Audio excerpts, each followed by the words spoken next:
नमस्कार। आज हमारा सौभाग्य है कि आज हमारे साथ हैं डॉक्टर पवन त्रिपाठी जी। डॉक्टर पवन त्रिपाठी जी संस्कृत में चारों वेद विषय पर इन्होंने पीएचडी की है और आप संस्कृत के प्रकांड पंडित होने के साथ साथ ज्योतिष विद्या में और तंत्र विज्ञान में भी आपको महारत हासिल है।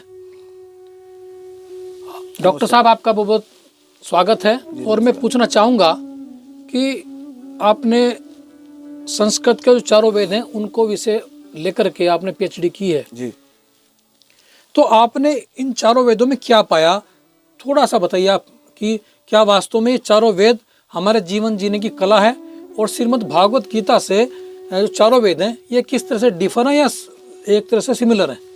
पहले तो मैं बात करूंगा कि ये वेद हैं हमारे, साम वेद, अथर्ववेद, ऋग्वेद, और हमारी जो सृष्टि की रचना हुई है जी, ये भगवान के श्री मुख से निकले हुए ये वेद हैं।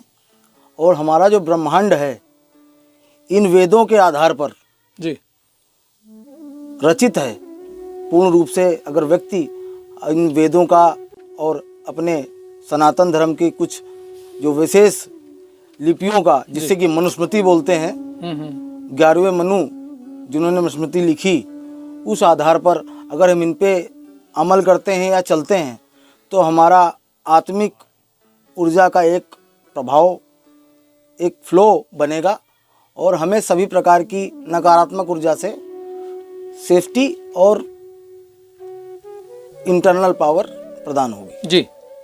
अच्छा, जैसे आप कह रहे हैं कि ज्योतिष विद्या या फिर तंत्र विज्ञान ये सब सनातन धर्म से संबंधित है, जबकि आर्य समाज में जो है ना वो वेद को मानने वाले हैं, वेद के ऊपर चलने वाले हैं। तो क्या क्या अंतर है आखिरकार ये सनातन और आर्य समाज का जो वेद को हम मानते हैं, क्या ये सब सिमिलर हैं या जीवन जीने के लिए कौन सा रास्ता सही है? जैसे कि आपने कहा कि जो हमारा जो सनातन धर्म है जिसको शाश्वत बोलते हैं जी, उस आधार पर शाश्वतता जो हमारा जो 5000 साल पुराना जी, जो हमारा धर्म है जिसको सनातन धर्म के नाम से जाना जाता है, उस हिसाब से आर्य समाज की जो पद्धति है वो निराकार रूप में पूजित है। जी जी, और वो प्रतिबिंब स्वयं साक्षात परब्रह्म सूर्य को मानते हैं। जी, सूर्य को परब्रह्म मानने के आधार पर वो सूर्य उपासना, जो कि गायत्री उपासना से मिलती जुलती है, जी जी, हमारे वैदिक जी, रूप में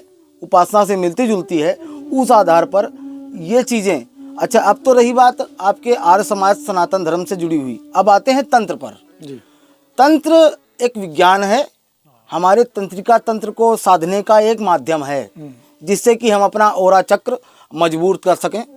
जो हमारे 7 चक्र जो कुंडलनी जिन्हें बोला जाता है, उन आधार पर हम अपनी चक्र को जागृत करते हैं योग के द्वारा। जी, प्राणवायु को कुंभक कर करके, योग की क्रिया है कुंभक क्रिया, उस क्रिया के आधार पर हम अपनी प्राणवायु को उठाते हैं और रंध्र तक ले जाते हैं। जी, जी, तो रंध्र का मतलब ब्रह्मांड का छोर। जी, जी, तो तंत्र को कुछ लोगों ने भ्रमित और बदनाम कर दिया। मैं नहीं समझता कि तंत्र कोई बुरी चीज़ है। और तंत्र बॉडी की जो एक्स्ट्रा एनर्जी जो हमारा ओरा लेवल बनता है, किसी भी मंत्र का हम उच्चारण करते हैं, जैसे कि तंत्र में मानते हैं कि तंत्र ये धागा भी है, तंत्र तिलक भी है, ये तंत्र में आता है। अब इसका लॉजिकली क्या वे है कि हम लाल बंधन बांधेंगे, जिसे रक्षा सूत्र बोला जाता है। इस रक्षा सूत्र को बांधने से हमारा ब्लड फ्लो अच्छा होगा। जी, जी, और हमारे मस्तक पर लाल चंदन करने से, लाल तिलक करने से हम अगर करते हैं तो हमारे रंध्र तक जो फ्लो होगा ब्लड का वो ज़्यादा अच्छी तरह चलेगा। अच्छा डॉक्टर साहब, जो आप तंत्र की बात कर रहे हैं, तंत्र की विज्ञान है, ये तो बिल्कुल सही बात है आपकी। लेकिन जो तंत्र मंत्र जो आज के समाज में आप बता रहे हैं कि भ्रम जो फैलाते हैं, तो तंत्र मंत्र के नाम कुछ अंधविश्वास भी इस विषय में पनप रहा है, तो और कुछ नेगेटिविटी यानी किसी का अहित करने के लिए भी तंत्र का उपयोग करते हैं। तो आप कितना मांगते हैं, क्या सकारात्मकता के लिए तंत्र का उपयोग होना चाहिए, और सकारात्मक में हम कितना कहाँ तक सकते हैं, और नकारात्मकता का आखिर ये जो इसकी जो भ्रम जो पैदा हो रहा है, जो अंधविश्वास पैदा हो रहा है, उसको कैसे दूर कर सकते हैं? देखिए जी, तंत्र के आधार पर अगर हम अपने जीवन को देखें तो उस आधार पर देखा गया है कि तंत्र एक एज ए शॉर्टकट, जैसे कि आजकल हम इंग्लिश और एलोपैथिक मेडिकल का सहारा लेकर के जी जी अपनी बीमारी को बहुत जल्दी कवर कर लेंगे। सपोज दैट, जैसे कि आप अपने सर में दर्द हो रहा है, उस प्रकार आप सीधे डिस्पिन या अन्य प्रकार की किसी मेडिसिन को लेकर उसको रिलीव ले लेते हैं। इसी प्रकार तंत्र वो रास्ता है जिसको साधने वाला, उसके तंत्र के आधार पर जितने भी वैदिक वेद के हिसाब से बीज मंत्र हैं उनको साधना, और एक क्रिया होती है हिप्नोटाइज क्रिया, जिसको कि हम अपनी चक्र को जागृत करके, ध्यान क्षेत्र से जागृत करके हम उस स्थिति पर पहुंच सकते हैं। और रही बात तंत्र से संबंधित लाभ और हानि, तंत्र का एक रूप ये भी है, जब हमारे यहाँ कोई पितृ या हमारा बड़ा या कोई छोटा मर जाता है, उस आधार पर हम कहाँ जाते हैं, पिंडदान उपक्रिया, जो हमारे सनातन धर्म में सर्वोपरि है। जी जी कर्ण छेदन, पिंडदान, नाभि क्रिया, जो बच्चा अपनी माँ की योनि से निकला और उसको नाभि भेदन बोलते हैं, तो वो भी तंत्र से आधारित है, एक जीवन से दूसरे जीवन में उसका प्रवेश होना। जी जी तो हमारे पूजनीय श्री राम शर्मा जी ने भी गायत्री समाज से बहुत अच्छे एक हमारे सनातन धर्म को रोशनी दिखाने वाले थे। आज वो स्वर्ग में हैं, हम नरक में हैं। तो उन्होंने कहा था कि जैसे कि पशु योनि होती है, ऐसे ही मनुष्य योनि है, और हमारे धर्मों में, वेदों में 84 लाख योनियों का वर्णन है। ऐसे ही सभी प्रकार की प्रेत योनि, पशु योनि, यक्ष योनि, गंधर्व योनि, तो उन योनियों के आधार पर तंत्र वो महत्व रखता है, वो दिशा रखता है, वो शक्ति प्रदान करता है तंत्र। बस उसका सर्वप्रथम टारगेट क्या है, एक मेडिटेशन, स्वयं की इच्छा शक्ति को हम एक जगह प्रचुर करेंगे। जी जी तब जाके हमारा तंत्र शास्त्र, पहले स्वयं के तंत्रिका तंत्र को हम जागृत करेंगे, तब हम किसी तंत्र के आधार पर उसको फॉलो कर सकते हैं। जी जी अच्छा, मैं कह रहा हूँ कि जैसे ज्योतिष विज्ञान में भी आप महारत हासिल है, जी जी। तो ज्योतिष वास्तव में व्यक्ति के जातक के प्रति आप बताते हैं कि उसका भविष्य क्या है, जन्म से लेकर जन्म कुंडली के आधार पर बता दिया, हाथ देख कर, हाथ की रेखाएं देख कर बता दिया, मस्तिष्क देख कर बता दिया, और ऐसी देश और काल को देख करके आप गणना करते हैं। तो कितना सटीक बैठता है?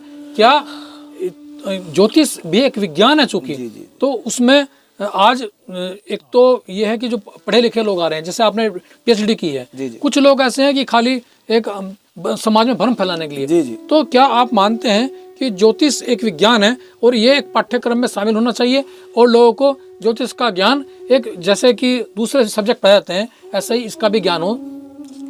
देखिए जी, ज्योतिष विज्ञान हमारे सनातन धर्म का एक समय मेन बुनियादी पहलू हुआ करता था। जी जी अब धीरे धीरे हम क्या कर रहे हैं, हमारा जो सनातन धर्म है, हमारे जितने भी व्यक्ति हैं, वो पाश्चात्य सभ्यताओं को बहुत ज़्यादा अप्लाई कर रहे हैं, अपने ऊपर उसको आजमा रहे हैं। उस आधार पर हम अगर किसी व्यक्ति की विश्लेषण, जन्म कुंडली विश्लेषण करते हैं, तो सर्वप्रथम उसका जो है नक्षत्र है। जी जी नक्षत्र 27 नक्षत्रों के आधार पर, और प्रत्येक नक्षत्र के अपने अपने चरण होते हैं, जो कि 3 से 4 चरण माने जाते हैं। जी जी 27 नक्षत्रों में, जैसे कि अश्लेषा नक्षत्र, पुष्प नक्षत्र, मृगशिरा नक्षत्र, इस प्रकार के कई सारे नक्षत्र होते हैं। उन पे जिस प्रकार का चरण जो लागू होता है, उस प्रकार का उसका देव, जो उस नक्षत्र का देव है, जैसे कि हमारा कृतिका नक्षत्र, आपने कभी इस चीज़ को सुना नहीं होगा या पढ़ा नहीं होगा, या पढ़ा होगा तो बहुत अच्छी बात है। तो कृतिका नक्षत्र जो है, वो कृतिका नक्षत्र की, जैसे कि हमारी ये गैलेक्सी, ये ब्रह्मांड में हमारी ये पृथ्वी है, इसी तरीके कुछ आदि साल पूर्व वहाँ पर भगवान शिव के पुत्र कार्तिकेय जन्म के बाद उनको वहाँ पालन पोषण के लिए, योग्यता के लिए माँ पार्वती के द्वारा संरक्षित किया गया था। अच्छा, मैं एक पूछना चाहूँगा आपको, एक आखिरी सवाल पूछ रहा हूँ आपसे कि जैसे आप, हमारा जो देश है भारत, तो अक्सर जितने भी अवतार हुए हैं वो भारत के अंदर हुए हैं। तो ऐसा क्या कारण है कि जितने भी अवतार हुए भारत के अंदर है, जबकि संसार पूरा जो ईश्वर है, जो परमात्मा है, वो तो पूरी कायनात का है, पूरी सृष्टि का है। तो भारत ही क्यों चुना गया? ऐसे भारत के अंदर क्या है? देखिए, गीता का सर्वप्रथम उपदेश यदा यदा ही धर्मस्य ज्ञानिर्भवति भारत अभ्युत्थानम अधर्मस्य तदात्मानं सजाम्यहम् परित्राणाय साधूनां विनाशाय दुष्टतां धर्म संस्थापनार्थाय संभवामि युगे युगे। जो हमारा ये विश्व है आर्यवर्त, ये हमारा आज की तारीख में आर्यवर्त एक राजनीतिक तत्व से और सामाजिक तत्व से और जाति वर्ग तत्व से बढ़ चुका। दूसरा, जो हमारा ये आर्य देश था, जो जिसको हम आर्यंस बोलते हैं, हम स्वयं आर्यंस हैं, उस आधार पर हमारे भारत की विश्व ख्याति थी। जो आज कांधार प्रदेश है वो महाभारत की कांधारी का देश था। जो अफगान है वो अफगान मामा शकुनी का प्रदेश था, जिसको हम आप आज अलग अपने भारत देश से कटा हुआ मानते हैं। ऐसे ही भगवान कैलाश जो आपका पर्वत है मानसरोवर प्लस आपका जो चाइना बॉर्डर के एरिया में आ गया है एरिया, वहाँ पर रेडियो एक्टिव तत्व उस एनर्जी लेवल के आधार पर सेंटर हमारा पृथ्वी का कैलाश पर्वत माना जाता। उस एनर्जी लेवल, जहाँ एनर्जी इतनी हाई पावर है, जहाँ पर आप चढ़ेंगे उस पर उस शिला के उस पर्वत के करीब जाएंगे तो नेचुरली आपके नाखून और आपके बाल बढ़ने चालू हो जाते हैं। तो यानी कि अवतार जो है इसलिए यहाँ पर अवतार हुआ। जी, यहाँ पर पॉजिटिविटी, एक चीज़ मैं कहूँगा, जहाँ पर पॉजिटिविटी अधिक मात्रा में होती है, चाहे आप योग के माध्यम से करें या अपने पूजा या अनुष्ठान के माध्यम से करें या उच्चारण के माध्यम से करें, जो भी अतः जैसे हमारे मंत्र हैं जितने भी, उनका हर एक मंत्रों का बीज होता है। वैसे ही हमारी सृष्टि का बीज और सेंटर ऑफ पॉइंट कैलाश है। जी, कैलाश है। बहुत बड़ी बात कही आपने कि जो पूरे संसार का जो सेंटर है वो कैलाश है, और कैलाश चूंकि भारत का अंग है और इसीलिए यहाँ पर ईश्वर देवता अवतार लेते हैं, और ये जो भारत है ये देवभूमि कहा गया है। डॉक्टर पवन त्रिपाठी जी, बहुत बहुत धन्यवाद आपका। फिर किसी शख्स से बात करें, तब तक के लिए जय हिंद, जय भारत, नमस्कार।